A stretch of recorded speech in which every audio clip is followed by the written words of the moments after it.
आज छुट्टी का दिन है और सुबह के 6 बज रहे हैं। दरवाजे पर बेल होती है और सलीम भाई मेरे मुंतज़र पाए जाते हैं। और फिर चंद ही लम्हों बाद हम अपने आज के सफ़र पर डोंगा गली की तरफ उड़े जा रहे हैं। रावलपिंडी इस्लामाबाद में रहने वालों को जो सबसे बड़ा फ़ायदा है वो ये है कि 1.5 से 2 घंटे की ड्राइव में बेशुमार ऐसी जगहें आ जाती हैं जिन पर जन्नत का गुमान होता है। ऐसी ही एक जगह डोंगा गली का मुश्कपुरी ट्रैक है जिसकी तरफ आज हम जा रहे हैं, और हमेशा की तरह हमने पुराने मरी रोड का इंतखाब किया है। रास्ते में इस मुकाम पर दूर पहाड़ों के बीच एक बुलंद वाटरफॉल दिखाई देती है। इसमें पानी की मिकदार भी काफ़ी ज़्यादा है और इसकी बुलंदी भी ठीक ठाक है। करीब से देखने में ये आबशार यकीनन खूबसूरत और दिल फरेब होगी। इंशाल्लाह किसी वक्त इसे भी एक्सप्लोर करेंगे। रास्ते में हमने एक जगह से चने, पराठे और चाय का नाश्ता किया जो तवक्को के ऐन मुताबिक नहायत बदज़ायका और बहुत महंगा था। इसीलिए इस नाश्ता पॉइंट का रिव्यू इस वीडियो में शामिल नहीं किया जा रहा। मुश्कपुरी ट्रैक डोंगा गली बाज़ार से तकरीबन 1 किलोमीटर ऊपर से स्टार्ट होता है, जहां तक सुजुकी पिकअप भी चलती है जो 100 रुपये फ़ी सवारी में आपको स्टार्टिंग पॉइंट तक पहुंचा देती है। मुश्कपुरी की टॉप तक जाने के लिए 2 ट्रैक्स हैं, एक मुश्कपुरी ट्रैक जबकि दूसरा लालाजार ट्रैक कहलाता है। पहला 2.5 किलोमीटर जबकि दूसरा 5 किलोमीटर लंबा है। यहाँ से 10 रुपये पर हेड का टिकट खरीद कर हम पहले वाले ट्रैक यानी मुश्कपुरी पर चल पड़े। ट्रैक का शुरू का कुछ हिस्सा सीढ़ियों पर मुश्तमिल है। इन बुलंद होती सीढ़ियों पर आप आराम आराम से चलते हैं और खुशगवार ठंडी हवा और परिंदों की चहचहाहट से लुत्फ़अंदोज़ होते हैं। दरख्तों की अहमियत के मुतल्लिक इस तरह के बोर्ड आपको जा बजा नज़र आते हैं। आवाम तो इनको बहुत सीरियस लेती है, मगर इंतज़ामिया ख़ुद ही इन पर अमल नहीं करती। वो कैसे, आइए आपको दिखाते हैं। पूरी ट्रैक के बिल्कुल शुरू में कुछ ऐसे दरख्त हैं पाइन के जो कि काफ़ी पुराने हैं। उनमें से ये भी है दरख्त ना, ये कम से कम अपने साइज से लग रहा है कि ये 200, 250, 300 साल कम से कम पुराना इतना दरख्त है। हो सकता है इससे ज़्यादा हो। और ये उन दरख्तों में से एक है जो टिम्बर माफिया का शिकार हो रहे हैं। आप अगर देखें कि ये छाल इन्होंने एक साइड से मुकम्मल उतार दी और दूसरी साइड से आहिस्ता आहिस्ता उतार रहे हैं। ऊपर आप देखेंगे तो इसकी एक साइड स्लोली मरनी शुरू हो गई है क्योंकि इसको खुराक नहीं मिल रही। जी बिल्कुल ऐसे ही है, डेड होना शुरू हो गया है। तो दूसरी तरफ से अभी ग्रीन है, जिंदा है, लेकिन कुछ अरसे में ये छाल इसकी भी उतार देंगे और ये भी मर जाएगा। मैं आपको एक और चीज़ बताऊं। जी सर, ये जो दरख्त का सारा निज़ाम है जिसके ज़रिए उसको पत्तों तक पानी जाता है, नमकियात जाती हैं जड़ों से, और पत्तों से जो बनाई गई खुराक है वो नीचे जड़ों तक आती है, वो इस छाल के बिल्कुल नीचे जो इसकी एक वेस्कुलर्स होती हैं उनके ज़रिए ट्रांसपोर्टेशन होती है। तो ये जब इन्होंने छाल उतार दी है इसकी, तो इसको जड़ों से जो पानी पत्तों तक जाने वाला वो भी सिलसिला ख़त्म हो गया, और पत्तों में बनाई गई जो खुराक है वो भी बाकी हिस्सों में जानी, ख़ास तौर पे जड़ों में आनी ख़त्म हो गई। तो इस तरह से आहिस्ता आहिस्ता चूँकि इसको खुराक मिलनी बंद हो जाएगी, पानी मिलना बंद हो जाएगा, तो ये दरख्त आहिस्ता आहिस्ता मर जाएगा और फिर ये इसको काट के तो बेच देंगे। इस तरह से ये जंगलात का खात्मा हो रहा है। ट्रैक के शुरू में चढ़ाई है, इसलिए अगर आप तेज़ चलेंगे तो जल्दी थक जाएंगे और सांस फूलने लगेगी। इसलिए यहाँ बिल्कुल दरमियानी रफ्तार से चलें और अपने सांस पर काबू रखें। और अगर टॉप तक जाने के लिए आप घोड़ा हायर करें तो किराया पहले से ज़रूर तय कर लीजिए।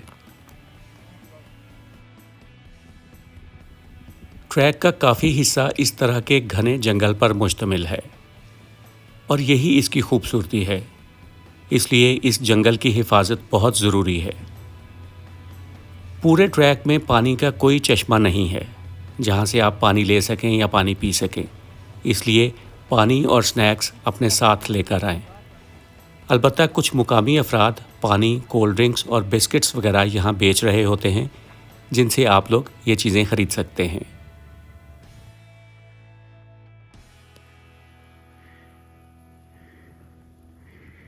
ये देखें, ये इस तरह से जैसे पीछे दिखाया आपको कि जैसे वो दरख्त को डैमेज करते हैं, वो जब डैमेज होकर सूख जाता है फिर इसको काट लिया जाता है।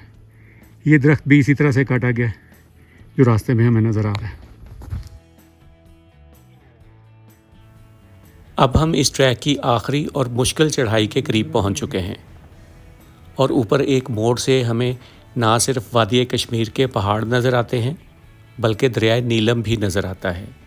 ऊपर जाके वो भी मैं आपको दिखाता हूँ।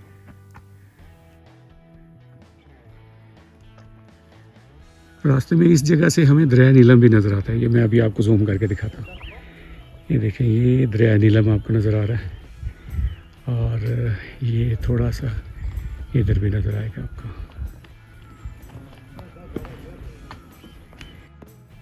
ऊपर नज़र आने वाला पॉइंट इस ट्रैक का टर्निंग पॉइंट है। इसके बाद हम रिज के दूसरी तरफ चले जाते हैं जो कि इस तरफ से भी ज़्यादा खूबसूरत है। गलियात में तकरीबन हर जगह ही जून से लेकर सितंबर तक फूलों की बहार रहती है। मीरनजानी ट्रैक पर तो इससे भी ज़्यादा और ख़ूबसूरत फूल होते हैं। मीरनजानी ट्रैक की वीडियो भी मेरे चैनल पर मौजूद है जो कि आप देखकर अपनी राय दे सकते हैं कि इन दोनों में से कौन सा ट्रैक ज़्यादा खूबसूरत है। टॉप की तरफ जाने से पहले लोग यहाँ पर कुछ वक्त गुजारते हैं।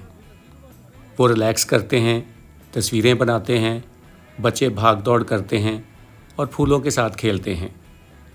यहाँ बच्चों को फूल तोड़ने से भी कोई मना नहीं करता क्योंकि यहाँ फूल इतने ज़्यादा हैं कि चंद फूलों के टूटने से कोई फ़र्क नहीं पड़ता।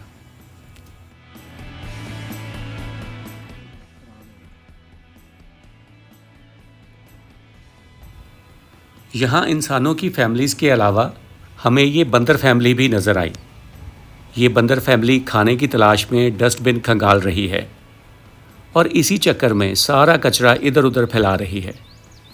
हमने तो इन्हें रंगे हाथों पकड़ लिया है, वरना बाद में आने वाले यही समझते कि ये सारा कचरा यहाँ पे टूरिस्ट ने फैलाया है।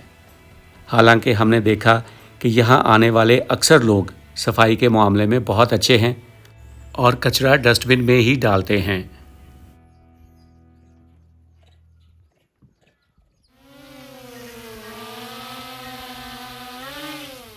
चलें, अब हम यहाँ कुछ ड्रोन शॉट्स ले लेते हैं और फिर टॉप की तरफ चलते हैं।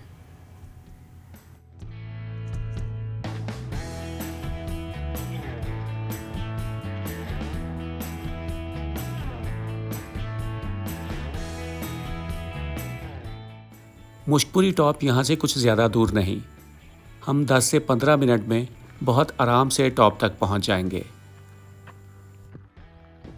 ये जी हम तकरीबन मुश्कपुरी टॉप के करीब पहुँच गए और ये उसका सबसे खूबसूरत हिस्सा है और ये सबसे ज़बरदस्त जगह है जिस जगह पे मैं खड़ा हूँ। यहाँ से आपको हर तरफ फूल ही फूल नज़र आ रहे हैं। मौसम भी बहुत अच्छा है। ये देखें, इस वक्त सबसे खूबसूरत जो इस ट्रैक का मंजर है वो मैं आपको दिखा रहा हूँ। हर तरफ फूल ही फूल खिले हुए और ये मुश्कपुरी की हट और ये पूरा मंजर।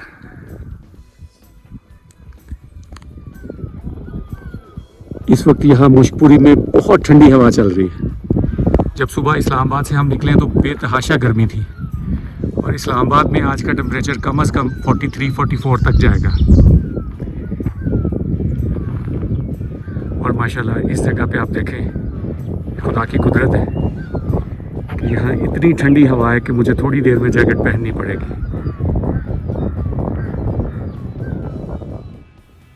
मिर्ज़ा गालिब अगर ज़िंदा होते और यहाँ आते तो कम से कम अपना ये एक शेर ज़रूर गुनगुनाते। जी ढूंढता है फिर वही फुर्सत के रात दिन, बैठे रहें तसव्वुर जाना किए हुए।